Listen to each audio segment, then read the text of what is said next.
Welcome, Kia. It's so nice to see you and be with you today. Thank you for taking the time while we're in this quarantine process to be interviewed today. So folks that are listening, this is Kia Scherr. Kia is a transcendental meditation teacher. She teaches about spirituality and forgiveness and love and how the essence of love really can cure anything. So I'm super excited to be with you here today, Kia, so that you can share wisdom for listeners today who I know so many people in the world are really struggling right now, whether it's, from the coronavirus itself or with, a loved one that may be facing it, or even economically, right? We find ourselves in uncertain times and uncharted territory. So I'm super excited to have you here today. And let me read you a little bit about Kia. After Kia's husband and 13-year-old daughter were killed in the Mumbai terrorist attack in 2008, Kia co-founded One Life Alliance, a nonprofit organization dedicated to creating peace education programs for schools, businesses, and government. She has been a teacher of meditation since 1974. You don't look old enough to be that. She is the author of Pocketbook of Peace, a guidebook to applying love-based behaviors in everyday life, perfect for these times. Kia spent 6 years in Mumbai, India, working with businesses, education, and police, and is featured in an Indian documentary film, which is now featured on Netflix, which showcases 3 stories about forgiveness in response to violent killing of family members.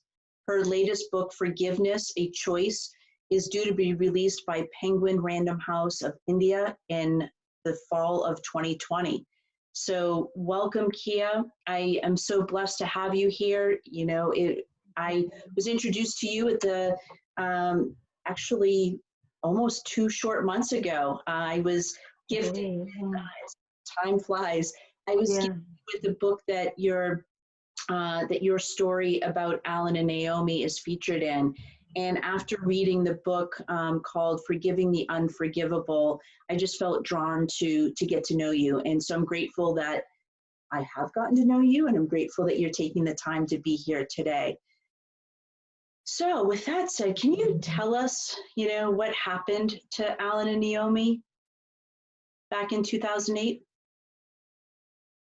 Yes, my husband was the president of the Synchronicity Foundation. It's a modern meditation holistic retreat center here in rural Virginia in the Blue Ridge Mountains.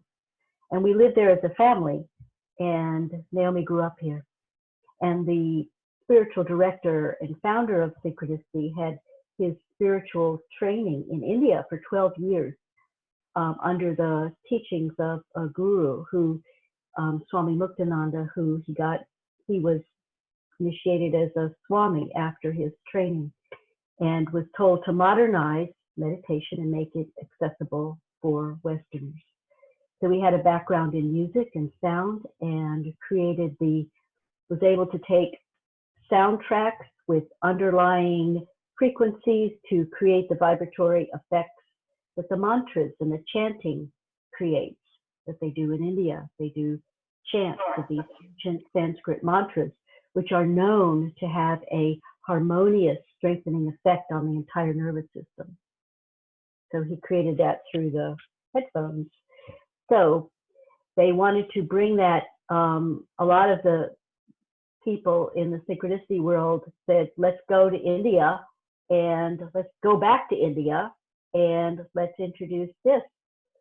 And so they went to Mumbai, and my husband was spending most of that year planning that retreat and scouted out locations. He'd been earlier in the year to find the best place, scouted out and created daytime trips for everybody, that they would visit the temples and all the different spiritual sites in that area. In the evening, they'd meet for satsang. It was open to the general public, and people would come and meet Master Charles Cannon, the director, and other meditation teachers in the area, and meditate. And then they go back to the hotel, and they were staying in the Oberoi Hotel. 5-star resort hotel.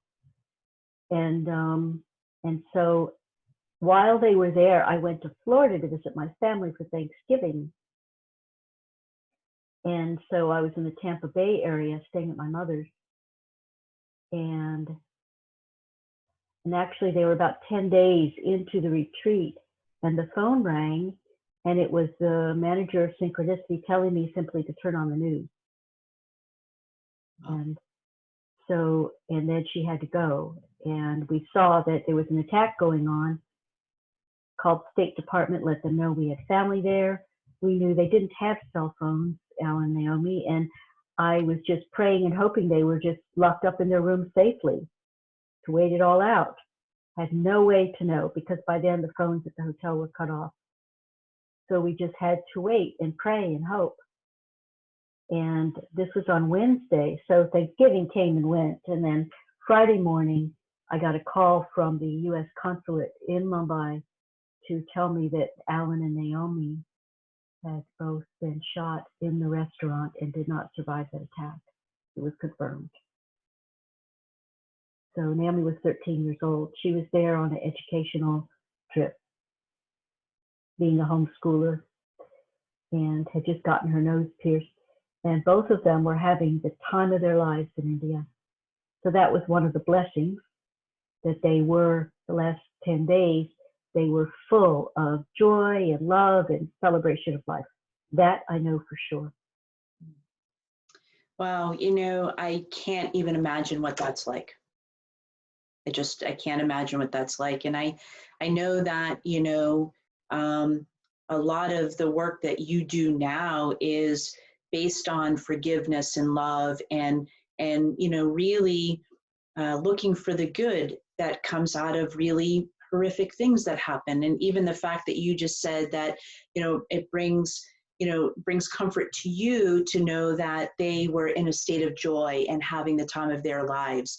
And I think that's a really powerful message. You know, what was it like for you once you, I mean, your whole life, you know, in a moment was shattered and turned inside out. And, you know, what was that like for you? I was in a state of shock and completely numb and in a state of shock. One thing I do remember, though, because at first there's this going into kind of a surreal, altered state in especially that first day.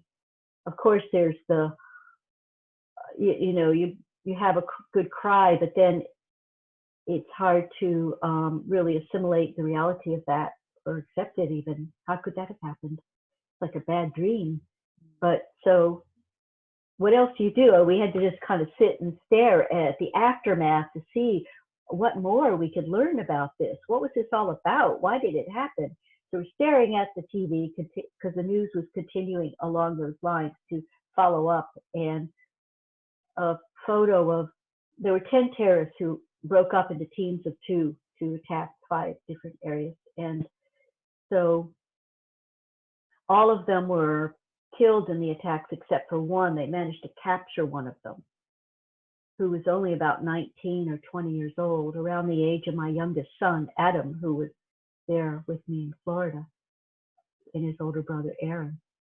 And they showed him at the train station, one of the target locations, with the AK-47, and just looked like a kid. And I just stared at him thinking, and then I heard a voice come inside my head that said, "Forgive them, they know not what they do." And I just spoke those words aloud, and my family said, we don't know about that. And I said, well, there's a lack of love here. So there's already enough hate. So we must send them our love and compassion. I felt very strong in that there was a lack of love to the extreme gave rise to the ability of a person to commit such a thing, to shoot people like that and just kill indiscriminately. It must have been such a disconnect from his own heart and soul, just completely disconnected. He forgot who he was. He forgot who he was. That's what I have compassion for. And that's the human element that is forgiven. He forgot who he was. So the forgiveness is the first step toward healing and surviving, so that I'm not held hostage by this attack. Otherwise, I keep the memory of Alan and Naomi lying under that table. And my heart is closed up and full of hatred and revenge and resentment about something I can't change. You know, that's profound, because what I hear in what you're saying is it ultimately comes down to a choice, right? Yes. So in the moment, we all have a choice. We can choose to, continue to perpetuate more hate and anger, which clearly these terrorists, were living, under those types of conditions, clearly to be able to do what they did. And, right. And so, we have a choice. We can be bitter from that experience, or we can be better. And what I hear you say is that, your divine guidance and wisdom, very quickly you got to a place of, I'm going to respond in the best way I know how, which is to show love and compassion, and to recognize and to understand that these kids themselves, frankly, lost their way. They lost who they were, and they made choices that are unfathomable, but they are the choices. And it's remarkable to hear that very soon after losing your husband and your beautiful daughter, that you were quickly able to get there. And I say this coming from someone who, it took me a couple of years to get to a place where I could forgive the terrorist that placed the bomb that I was severely injured at. And so I eventually got there, and I'm grateful that I did, because like what you said is, until we are able to forgive, we stay tied to that experience. It's like we're a victim to that experience. And you said so profoundly that you chose not to remember the last moments of your husband and your daughter laying under the table, having been shot. Instead, you choose to focus on the loving memories that you have and what they had leading up to that tragic day. And so I think that's really profound. And I'm curious, how did your two sons and Naomi's older brothers respond when you said this? Were they in a similar spot? They agreed that we had to rise above the terrorists. They said, we're not going to hate them, and they decided to choose love. And they had to process everything, of course, in their own way. And of course, it takes years. It's a lifetime of processing something Absolutely. Like that. But it was the initial choice, which then set us off on a path of love in that direction, rather than another direction, which we would be the ones who would suffer from that. Yeah, very, very profound. Can you describe, like, how do you define forgiveness? Like, what does forgiveness mean to you, and why do you feel it's so important? And as humans, it's something that is an opportunity for all of us to embrace. And it really, what I hear you say, and what I've personally experienced myself, it's literally the bridge between suffering and thriving. Right? Like forgiveness is the access to a place of being at peace and being in a place where you can thrive in life again. And so can you tell us a little bit about how you define forgiveness? It's an evolving process, that's for sure. I do think of it, it's a bridge. It's a bridge to go from hatred, anger, and revenge to love. So it's a choice for love. And if we look at the word itself, forgive, it's like life is for giving. Life is for giving forth of ourselves. And forgiveness enables us to give forth of ourselves, what is within ourselves, which is love. We are made of love. It's our essence.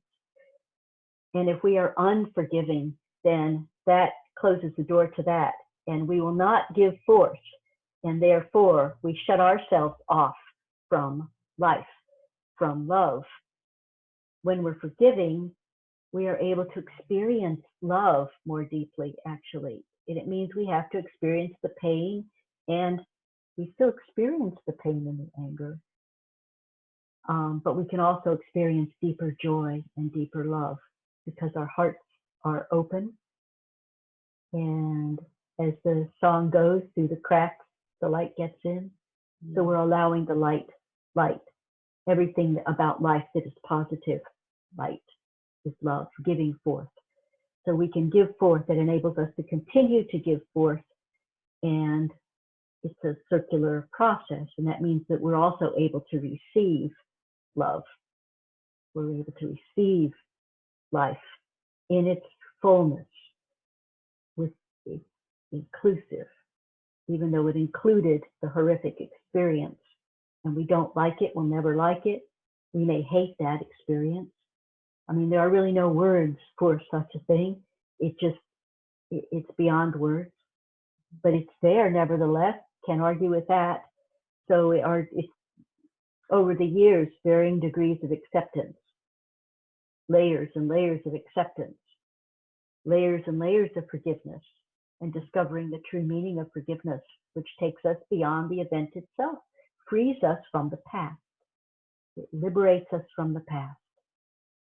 Otherwise, we're tied to the past like a big, boulder, around our ankles. How are we ever going to move forward then? So how does forgiveness apply to what we're experiencing today, right? We find ourselves, in the comforts of our home as we conduct this interview, and we're in the midst of a pandemic, a worldwide pandemic, the coronavirus, and how do we bring forgiveness to this event, right? Because it is traumatic. Yes, there are absolutely. people that are dying from this, and people that are economically in serious hardship around this. How do we bring forgiveness to this?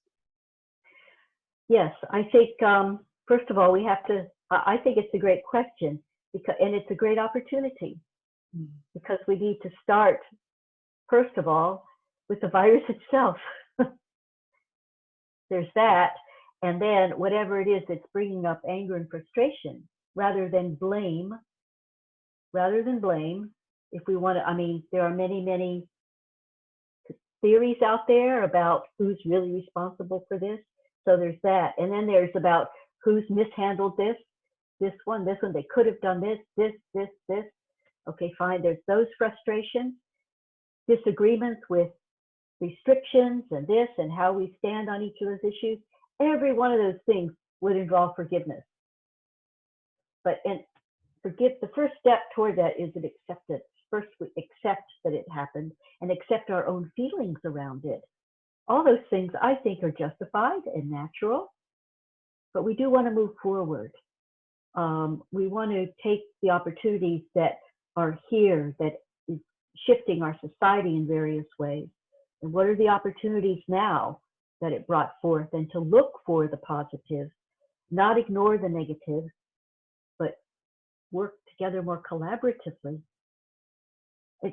Forgiveness would enable us to have the positive energy and open-mindedness, open-heartedness to come up with practical solutions to deal with these other things that have happened in the aftermath, and really address them with a balanced state of mind, so that we can come up with the solutions together. It's going to take maybe many sectors of society, business, education, and government all together, and the public and the nonprofits, all the different sectors together, not seeing each other as enemies, blaming this one and that one. That becomes, then you get this big tangled ball, and we won't get anywhere. It'll just delay everything. So we can untangle that. Well, so we start with ourselves. So whatever we bring to the table, we're ready to work now. Let's roll up our sleeves because we've cleared the slate. So forgiveness will help us clear the slate. If we don't do that, we won't find the solutions. We'll just be blaming and blaming and blaming in an endless cycle. You know, and if I can summarize what I heard you say is the first step is just to accept what is. We don't have to like it. In fact, Exactly. most of us don't. Yeah. We don't have to like it, but accepting what is, you know, and the best analogy I can think of is kind of like the weather, right? I can't control when a bad storm comes rolling in. Exactly. I can choose my response to the storm. And what Absolutely. I hear you saying is accept that we are where we are, you know, and if you have feelings of fear or anger or sadness around it, express them. That's the you know, it's coming up, and but don't get stuck there, right? Don't allow Right. yourself to get stuck there.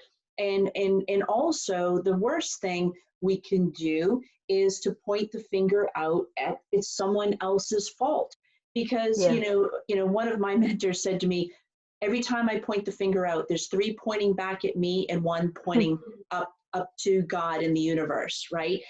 It gets you nowhere. You actually, you know, when you blame others, you actually in that moment are the victim. And so That's we have a right. choice, right? Like, you know, victims are the ones that have blame, excuses, and denial, and as to why they're in the position they're in. I like to say Right. they're in bed, blame, excuses, denial, right? And people don't get very far in life when they're laying in bed. No.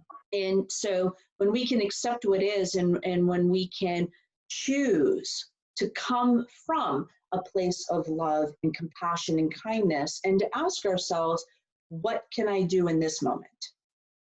And That's then right. wait for the clarity and the guidance, the That's inner right. guidance and the inner wisdom, and then take action, you know, in that space, and to be forgiving. And what I hear you say is forgiving is not a one and done scenario. It is literally a process. It's a tool, Yeah.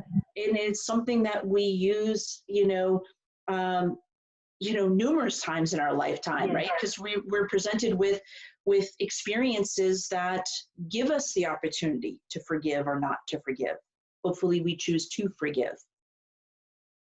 That's right. And it's a choice to direct our energy. Then we're taking charge of our own lives. So we're empowering ourselves in that process and choosing where we direct our energy. And where we direct our energy will determine our outcome. So what outcome do we want? That's where we direct our energy and what's required to get there. So what will take us forward and what will hold us back? It's up to you. It's up to you. You know, that's where your choice. We each have that choice. That's so it's a tremendous power that we have. So it's an opportunity to use that power in a new way here. Well, and the truth is we're all energetic beings, right? So, and there's been studies to go back to, you know, sound and frequency, right? So there have been studies that show the frequencies of fear and sadness and anger are very, very low level frequencies, right? So even if, you know, the more that you stay in those thoughts and feelings, you reverberate that, whether you speak it out loud or just you keep it contained, you reverberate that out into the universe. And so if I choose to have more peace in the world, or want, it's like what Gandhi said, you know, be the change you want to see in the world. It starts within. It starts within me.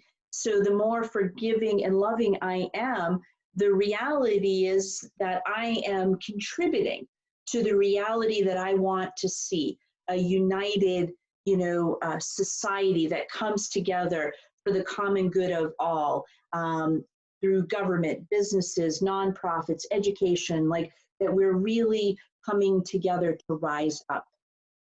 That's right. Yeah, powerful, powerful. Well, I'm super excited for your book, your new book to come out this fall. And I know It's in the, it's in the editing stages, so it'll be just in time for the holidays.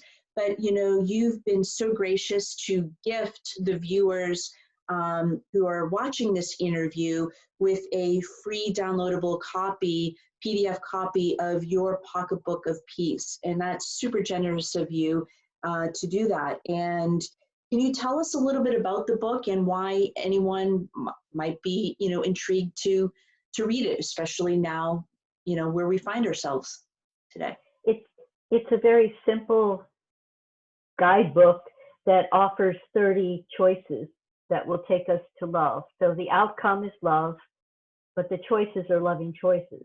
So to experience love, we be loving. How do we do that? Okay, slow down. So you could do it over 30 days or 30 weeks or whatever, but slow down, smile, breathe deeply, acceptance, listening, speaking the truth, understanding, forgiveness, those kinds of things. So 30 various ways to interact with yourself and your world in a constructive, positive way. So I kept it as few words as possible. Just there's your focus for the day. Make that your mantra, some intentions to set the compass in that direction, and take note of what challenges you and what insights and breakthroughs you had as a result of making that choice for the day. Maybe your day is patience. So whenever you think of it that day, you just, you'll be amazed at how many opportunities will come up to be patient that you'll notice. And it doesn't matter if you're not patient sometimes, but you got to notice when you weren't. And that's one of the greatest learning tools there is, experience. So that's the idea of the pocketbook. And we did use it with the Mumbai police, and it was used in some schools in Mumbai. It's a tool. And it's in further development. And the bigger book is a whole chapter on each of those things with a practice to go deeper into. Perfect. So again, thank you for those that want to download a free copy of A Pocketbook of Peace. You can do so by going to jenniferkaufman.com, and there'll be a downloadable version there. If anybody chooses to get a hard copy version, the best way is to find you on Facebook, Scherr, and connect with you that way. It can be ordered on the One Life Alliance website, onelifealliance.org. It's just that it's back ordered at the moment. I'm out of them at the moment, but we are reordering, and it may take 2 or 3 more weeks. So in the meantime, you can have the PDF to get started. Perfect. And I'll make sure that there is a link included to onelifealliance.org website. So if those people want to purchase the book, a hard copy version of it, they can do so, recognizing it's on back order now, but will be available soon enough. Kia, it's been a pleasure speaking with you today. Any last words of wisdoms or insight that you'd like to share with our listeners today?